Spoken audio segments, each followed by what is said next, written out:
بسم اللہ الرحمن الرحیم۔ میاں بیوی صحبت کیسے کریں؟ ہم بستری کرنے کا اسلامک طریقہ۔ ہیلو فرینڈز، یہ پوسٹ ہر مسلم بھائی بہن کے لیے بہت خاص ہے، کیونکہ دوستو آج کی پوسٹ میں ہم بات کرنے والے ہیں میاں بیوی کے بارے میں، صحبت کرنے کے بارے میں۔ دوستو، صحبت یعنی ہم بستری کرنا سنت اور ثواب ہے۔ اللہ پاک فرماتا ہے، تم ان سے صحبت کرو اور طلب کرو جو اللہ نے تمہارے نصیب میں لکھا ہے۔ ایک حدیث میں آتا ہے کہ صحبت کرنا صدقہ ہے، مگر کیا آپ جانتے ہیں کہ صحبت میں کن باتوں کا دھیان رکھنا چاہیے؟ صحبت کب اور کیسے کرنا چاہیے؟ آج ہم آپ کو یہی بات بتانے والے ہیں۔ نمبر 1، صحبت ہمیشہ تنہائی میں کرے اور ایسی جگہ کرے جہاں کسی کے اچانک آنے کا خطرہ نہ ہو۔ اس وقت کمرے میں اندھیرا کر لو، روشنی میں صحبت ہرگز نہ کرے۔ نمبر 2، اگر کسی کی 2 بیویاں ہو تو ایک بیوی سے دوسری بیوی کے سامنے صحبت نہ کرے۔ دوسری کے سامنے صحبت کرنا جائز نہیں۔ نمبر 3، بیوی کا ہاتھ پکڑ کر مکان کے اندر لے گیا اور دروازہ بند کر لیا اور لوگوں کو معلوم ہو گیا کہ صحبت کرنے کے لیے ایسا کیا تو مکروہ ہو جاتا ہے۔ نمبر 4، جو بچہ سمجھدار ہو اور دوسرے کے سامنے بیان کر سکتا ہو، اس کے سامنے صحبت کرنا مکروہ ہے۔ ایسے بچے کے سامنے صحبت بھول کر بھی نہ کرے۔ نمبر 5، اگر کہیں پر قرآن شریف کی آیت لکھی ہو تو ایسی جگہ پر تب تک صحبت نہ کریں جب تک اس آیت پر کپڑے کا غلاف نہ ڈال دو۔ نمبر 6، نشے کی حالت میں صحبت نہ کرے۔ نشے میں صحبت کرنے سے بیماری ہو جاتی ہے، جس سے ہونے والی اولاد لنگڑی لولھی پیدا ہوتی ہے۔ نمبر 7، عورت اگر کسی پریشانی میں یا بیمار ہو تو اس کی صحت کا خیال کیے بغیر اس کے ساتھ صحبت ہرگز نہ کرے۔ نمبر 8، صحبت کرتے سمے قبلہ کی طرف پیر اور پیٹھ نہ کرے۔ ایسا کرنا مکروہ اور خلاف ادب ہے۔ نمبر 9، اس بات کا ہمیشہ خیال رکھیں کہ جب صحبت کرنے کا ارادہ ہو تو یہ معلوم کر لیں کہ کہیں عورت حیض میں تو نہیں ہے۔ اس کے بارے میں عورت سے پہلے پوچھ لیں۔ نمبر 10، عورت کی بھی ذمہ داری ہے کہ اگر وہ حیض میں ہے تو بے جھجک شوہر کو بتا دے۔ حیض کی حالت میں صحبت ہرگز نہ کرے۔ نمبر 11، صحبت کھڑے کھڑے نہ کریں، یہ جانوروں کا طریقہ ہے، اور بیٹھے بیٹھے بھی نہ کریں، یہ مرد اور عورت دونوں کو نقصان دایک ہے۔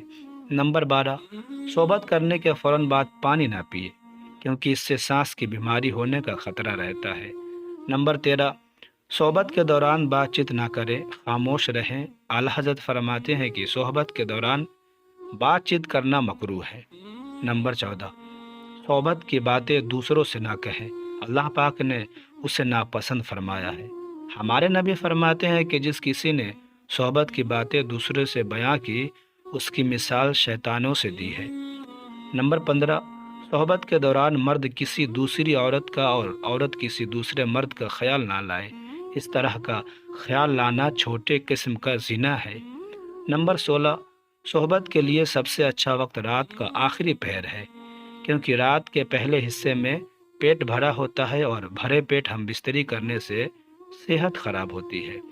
نمبر 17، صحبت کے لیے کوئی خاص وقت نہیں بتایا گیا۔ نماز کے وقت کے علاوہ دن اور رات کے ہر حصے میں صحبت کر سکتے ہو۔ نمبر 18، ہر مہینے کی چاند رات، چاند کی 15ویں شب اور چاند مہینے کی آخری شب صحبت کرنا مکروہ ہے۔ ان راتوں میں صحبت کے دوران شیطان موجود رہتا ہے۔ نمبر 19، صحبت کے بعد اگر دوبارہ صحبت کرنے کا ارادہ ہو تو مرد اور عورت دونوں وضو کر لیں، یہ فائدہ مند ہے، اور اگر دوبارہ صحبت نہ بھی کرے تب بھی وضو کر کے سوئیں۔ نمبر 20، صحبت کے دوران مرد اور عورت کوئی چادر وغیرہ اوڑھ لے، جانوروں کی طرح برہنہ صحبت نہ کرے۔ جس نے اپنی عورت کے پیچھے کے راستے میں صحبت کیا، اس کے بارے میں بھی آگے بات کی جائے گی۔ اس حدیث میں 4 باتیں ایسی بتائی گئی ہے جس میں غسل جنابت کے بعد بھی کی گئی ہے۔ اس میں بتایا گیا ہے کہ جب کوئی شخص جمعے سے پہلے والی رات بیوی کے ساتھ ہم بستری کرے تو اس نے جمعے کا غسل کیا ہو۔ کچھ سمجھدار لوگ فجر کی نماز سے پہلے اپنی بیوی کے ساتھ ہم بستری کر لیتے ہیں، پھر غسل جنابت کرتے ہیں۔ کہا جاتا ہے کہ غسل جنابت کر کے جمعے کی نماز پڑھنے پر 1 اونٹ کی قربانی کا ثواب ملتا ہے۔ لیکن کچھ لوگ اسے افواہ بھی کہتے ہیں۔ ہم بستری سے جڑی حدیث حضرت ابن عباس رضی اللہ عنہ سے روایت ہے کہ حضور صلی اللہ علیہ وسلم نے ارشاد فرمایا، گواہوں کے بغیر نکاح کرنے والی عورتیں جانیہ یعنی زنا کرنے والی ہے۔ حدیث نمبر 2، جس کسی نے صحبت کی بات لوگوں میں بیان کی، اس کی مثال ایسی ہی ہے جیسے شیطان مرد سے ملے اور لوگوں کے سامنے ہی کھلے عام صحبت کرنے لگے۔ حدیث نمبر 3، آقا صلی اللہ علیہ وسلم نے ارشاد فرمایا، اللہ کی لعنت بڑی بری نگاہ والوں پر اور جس کی طرف بری نگاہ کی جائے۔ حدیث نمبر 4، حضور صلی اللہ علیہ وسلم نے ارشاد فرمایا، تم میں سے جو اپنی بیوی کے پاس جائے تو پردہ کر لے اور گدھے کی طرح نہ شروع ہو جائے۔ حدیث نمبر 5، ام المؤمنین حضرت عائشہ صدیقہ رضی اللہ تعالی عنہا سے روایت ہے کہ حضور صلی اللہ علیہ وسلم نے ارشاد فرمایا، جو مرد اپنی بیوی کا ہاتھ اسے بہلانے کے لیے پکڑتا ہے، اللہ تعالیٰ اس کے لیے ایک نیکی لکھ دیتا ہے۔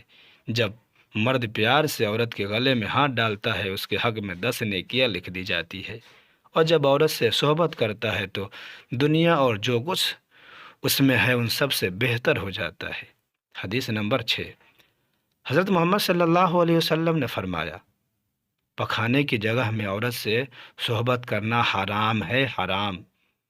مدنی آقا حضرت محمد صلی اللہ علیہ وسلم نے فرمایا، جس نے عورت یا مرد سے اس کے پیچھے کے مقام میں صحبت کی، اسے یقیناً کفر کیا۔